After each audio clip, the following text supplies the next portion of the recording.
instruction in math, and sometimes do frisbee, and sometimes hang out with the moderator. And we haven't had an official song in a while, but it's coming soon. So maybe I'm just trying to stay afloat and keep connected with you guys when there's no official content right this second. This nuisance war. But either way, I just want to discuss something. I want to discuss Christianity versus Shirtless Guy. Let's say we're on trial or something in some contest. I don't know. But I mean, I have three qualities of each, and I'd like to talk about them, and you decide whether you think which one is even a right diagnosis and which one you subscribe to and which one you think is better or worse. First of all, Shirtless Guy has three qualities, I believe. Kindness, transparency, and non-hypocriticalness. And then Christianity, I think, has three qualities. Christians, or Christianity, however you want to look at that. Being right, or correctness, being right, being self-righteous, you know what that means, and being glorified, or blessed, or exalted, or esteemed. So I'd like to discuss the three of each. First of all, Shirtless Guy. I'm kind. I don't hate my fellow man. I don't wish ill on my fellow man, and I just wish good energy for everyone. Transparency. I don't hide things, not even my physical body at times. I just am me, and I'm not pretentious about myself. I don't go, well, I want you to see me as this, but I'm really this, because I don't want you to see this about me. I don't do that. I just say I'm transparent. Okay? What you see is what you get, and I am what I am. Next, non-hypocriticalness. I don't say one thing and then behind the scenes practice another thing. Or I don't preach one thing and practice behind the scenes another thing. First of all, I lead by example, not by preaching.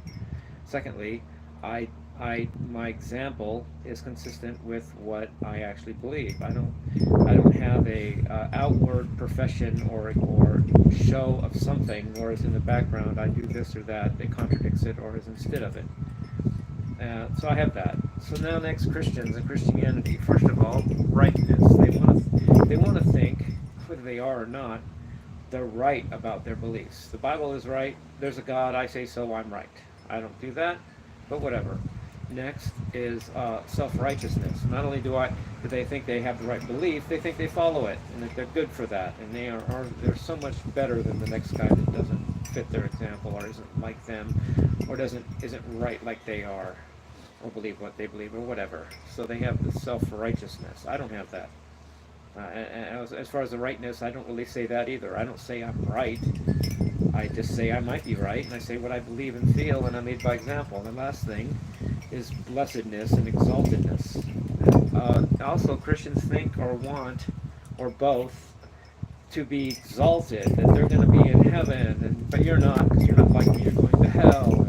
But I'm not, I'm good, and I'm right, and I'm self-righteous, so I'm going to heaven, I'm going to be exalted. Have a blessed day, which is always code for you're a Christian.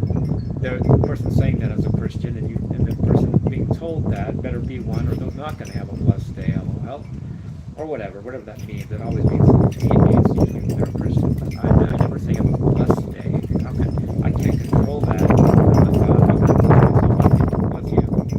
So anyway, that's the two examples to me. And I'm not a Christian, but I have my own code, and I do have integrity, I believe. And I do mean what I say. I'm transparent about myself, and I'm kind. I'm loving. I show love. Whether you like the love or not, whether you think I show love or not, I still show it. Anyway, there's that. Now, before I go, I want to tout a couple rock stars that I really want to tout right now. Both of them are dead. Neil Peart from Rush.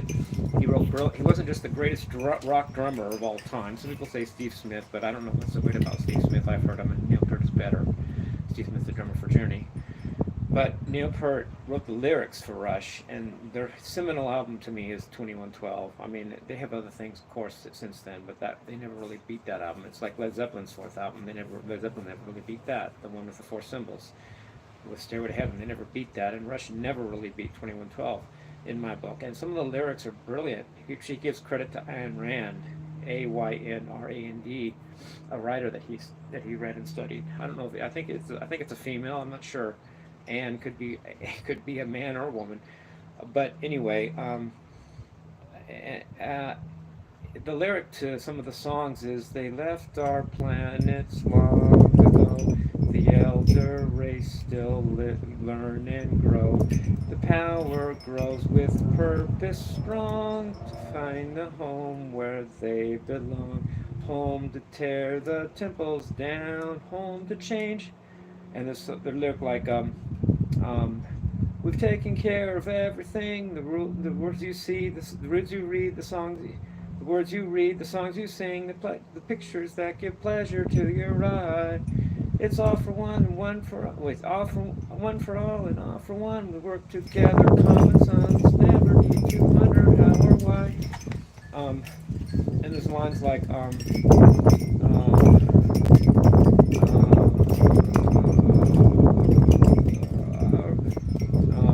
I didn't study this. I'm just going by memory, as you can probably tell.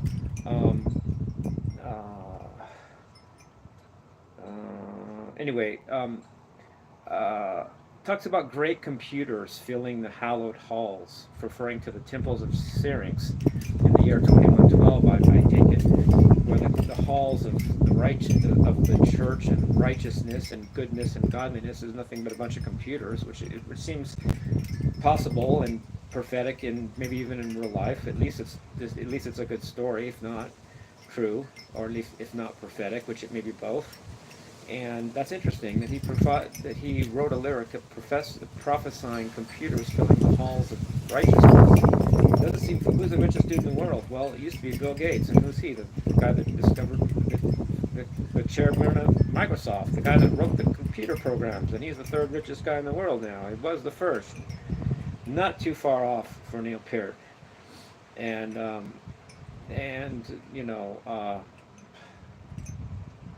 that was very prophetic and very, very, very, very insightful for Neil when computers barely existed, if they even did exist, in 1976 when the album came out. Dude. Very cool. Another rock star I want to tout is Jimi Hendrix.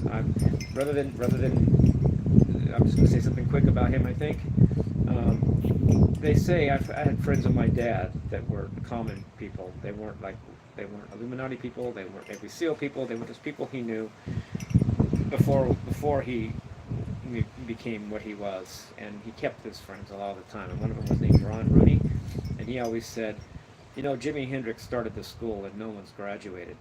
Maybe the School of Rock. Jimi Hendrix started the School of Rock and no one's graduated. I think it's very insightful. My dad didn't teach his friends, and second of all, because that friend was very insightful. He said some cool stuff, and he once said to me, he said about Jimi Hendrix, he said, "Do you think you'll ever play like him, Jimi?" Jimi Hendrix, he means. That's very loving and insightful to say, that he even thought I had a chance, and I was only like 15. He said, how do you know I'd even come close, much less, that was very prophetic, perhaps, very nice to him, and true, that Jimi Hendrix started the school and no one's graduated. So I think that's very cool and insightful about Jimi Hendrix. I love you guys, peace.